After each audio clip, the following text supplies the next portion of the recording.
Audio Jungle.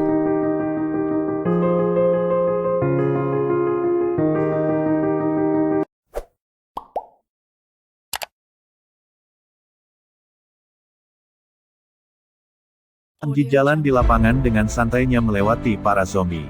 Orang-orang yang dulu merundungnya sudah berubah jadi zombie. Ia lalu ke ruang guru dan membakar tempat itu.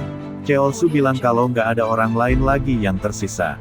Semuanya berubah jadi zombie. Para tentara yang menyelamatkannya percaya dan kemudian membawanya pergi. Chongsan bertarung dengan Guinam. Ia minta Chongsan untuk memberikan matanya. Banjang datang dan mencekik Guinam. Dia jauh lebih kuat dari Guinam dan melemparnya. Ia sendiri juga kayak nggak percaya dengan kekuatan yang ia miliki. Karena terjadi kebakaran, pintunya terbuka dengan sendirian. Mereka semua kelar dari sana tepat saat helikopternya pergi. Cheolsu melihat semuanya dari atas tapi nggak ngasih tahu Pak tentara sedang Onjo dan teman-temannya berusaha buat manggil-manggil tapi mereka nggak dengar. Guinam di dalam menunggu pintu sampai tangannya patah tapi pintunya nggak mau terbuka. Banjang mendengar kalau Guinam pergi setelah gagal mau membuka pintu. Ia mengaku mencium baunya dan mendengar suara nafasnya. Enji meninggalkan sekolah. Ia melihat sepeda lalu menaikinya dan mengendarainya dengan perasaan lega. Chongsan membicarakan yang terjadi pada Guinam dan menghubungkannya dengan yang terjadi sama Enji. Ia khawatir kalau Banjang juga akan seperti itu tapi Suhyuk yakin kalau Banjang akan baik-baik saja. Ia malah membalikkan. Kalau Onjo yang kayak gitu apa Chongsan akan meninggalkannya. Mijin melihat ada helikopter di luar dan ngajakin Hari untuk ke atap. Hari pesimis kalau helikopter akan datang lagi. Gimana kalau yang tadi adalah yang terakhir? Mijin pikir seenggaknya mereka harus mencoba. Junsun nyuruh mereka untuk meninggalkannya saja. Kim Mijin malah menggodanya dengan bilang akan meninggalkannya beneran. Ada tangga di gedung itu kalau mereka mau ke atap. Tangganya ada di luar, Onjo dan teman-temannya membentuk huruf SOS di atap. Ayah Onjo ke kantor agen di rumahan dan menulis rencana untuk menuju ke SMA Hyosan. Dalam videonya Pak Lee bilang kalau saat suhu tubuh naik, sel darah putih akan aktif tapi akan langsung diserap sama virus dan diubah menjadi virus lain. Pak polisi membobat kaki Mas itu bersama kayu yang dikasih selotip. Kakinya nggak patah jadi kalau dibiarkan seperti itu akan membaik. Ia mengomentari tindakan Mas YouTuber yang sampai membahayakan nyawanya cuman demi konten. Mas YouTuber balik komentarin tindakan gak setia kawannya rekannya Pak polisi yang meninggalkannya dan memungkinkan diri sendiri. Ia menawarkan untuk menayangkannya di channelnya biar nanti rekannya Pak polisi dikucilkan. Pak polisi melarang. Ia lalu melempar barang-barang ke bawah biar para zombie menyingkir dan mereka bisa pergi dari sana. Gak berhasil. Padahal tadinya berhasil. Sebuah bus datang. Ternyata itu rekannya Pak polisi. Pak polisi turun duluan baru kemudian Mas YouTuber nyusul. Kalau itu nggak ada artinya. Daesu nggak percaya dan menanyakannya ke Chongsan dan Banjang tapi jawaban mereka sama. Selanjutnya mereka membuat api dengan kayu yang digosok-gosok. Susah banget. Dari Onjo, Junyong, Woo-jin, Daesu sampai Suhyuk nggak ada yang bisa melakukannya. Banjang lalu ngasih pemantik. Katanya dia merokok. Lah kenapa nggak dari tadi? Bus yang ditumpangi Pak polisi menabrak pesepeda. Pak polisi mau turun tapi rekannya melarang. Takutnya yang tadi itu zombie. Lah mana ada zombie naik sepeda. Pak polisi lalu turun dan memastikannya. Mendadak mereka ditembaki. Di dalam bus rekan Pak polisi senang. Itu tentara dan sekarang mereka selamat. Hari mengajari Mijin memanah tapi tembakannya selalu meleset. Mijin pikir Hari bisa masuk universitas bagus hanya dengan memanah tapi tahunya enggak.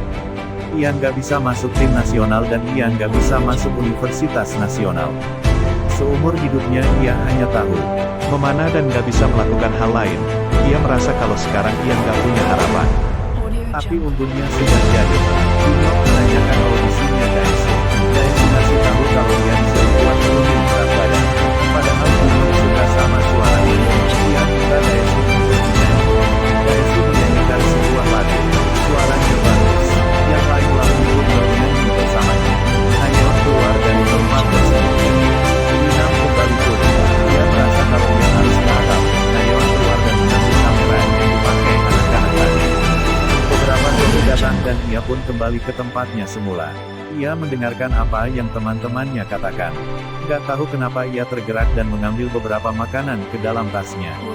Dan saat ia dengar Chongsan menyebut tentang Byung-su yang meninggal karena dirinya karena ia gak ingin Byung-su menggigit yang lain. Chongsan minta ibunya untuk pelan-pelan ngasih tahu neneknya. Ia menyesal melarang Byung-su yang mau kerja paruh waktu di restoran ayam goreng mereka hingga takut Byung-su akan minta ayam goreng gratis. Nayeon makin depresi saat Byung-su muncul dan bilang kalau dia sudah membunuhnya.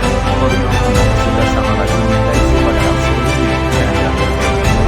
Onjo juga bertanya kepanjang sejak kapan dia merokok. Katanya sejak kelas 8. Ia tak punya teman dan tidak tahu gimana cara melakukannya. Onjo pikir Banjang tak suka berteman.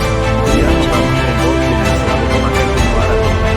Won juga berpikir hal yang sama. Dia mudah benci sama Banjang karena ia selalu jadi peringkat 2 karena Banjang yang jadi peringkat utama. Dae-su merasa kalau peringkat 2 juga bagus. Won ngomongnya sinis. Dae-su jadi berpikir kalau Won suka padanya. Won membantah. Ujin masih tahu kalau orang yang Dae-su sukai adalah kakaknya. Di matanya kalau Won seperti itu. Ujin sudah dibunuh kakaknya sama Dae-su dan tidak membunuhnya. Hanya mengingatkan dia dan paksa keluar dari ruang siaran. Mereka mengejar zombie. Gak tahu kenapa Nayeon seakan melihat kalau zombie itu adalah Gyeongsu. Dan demi melindungi Nayeon, Park Saim membiarkan dirinya digigit sama zombie. Setelahnya Park Saim menariknya dan memasukkannya ke ruang musik. Ia tahu kalau Nayeon melakukannya karena takut. Begitu juga dengan teman-temannya. Ia berpesan agar Nayeon kembali pada teman-temannya dan meminta maaf pada mereka. Ia harus tetap hidup, lakukan sesuatu untuk membantu mereka. Nayeon nangis lihat itu. Gak lama kemudian Park Saim berubah jadi zombie. Ia bilang ke Nayeon kalau itu bukan salahnya tapi salah Park Saim sendiri. Kali ini Nayeon sudah lebih yakin. Ia mengambil tasnya dan mengisinya dengan minuman juga. Setelah penuh dia lalu keluar dari sana. Jimin cerita kalau orang tuanya pernah mau memindahkan sekolahnya ke Seoul tapi dia nggak mau. Onjo lalu menyuruhnya untuk bolos selama 5 hari jadinya kepala sekolah nggak bisa ngasih dia surat rekomendasi. Ia nggak jadi pindah karena Onjo. Onjo pikir Jimin mau berterima kasih padanya tahunya ia malah menyalahkannya. Ujin cerita kalau kakaknya pandai memanah sejak kecil dan orang tuanya selalu memperhatikannya sehingga nggak memperhatikan dirinya. Dae-su menenangkan kalau ia akan selalu memperhatikannya, adik ipar. Ujin lalu mendorongnya, tapi dia bersyukur Dae-su selalu memperhatikannya. Banjang nggak tahu mau ngomong apa, tapi ia merasa seperti mendapatkan teman. Chongsan lalu cerita tentang dirinya dan Onjo. Nayeon keluar, pertamanya dia melihat situasi di luar lalu mengambil makanan. Di malam lupa menutup pintu jadinya dia masuk. Dia melihat tas makanan Nayeon dan bertanya apa dia lapar. Nayeon mengangguk mengiyakan. Dia juga. Dia lalu mengikuti Nayeon sampai dia tidak bergerak.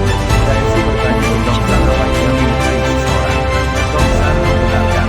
Onjo jadi penasaran. Siapa orangnya? Apa ia kenal? Semua orang kayaknya tahu tapi cuman Onjo yang nggak tahu.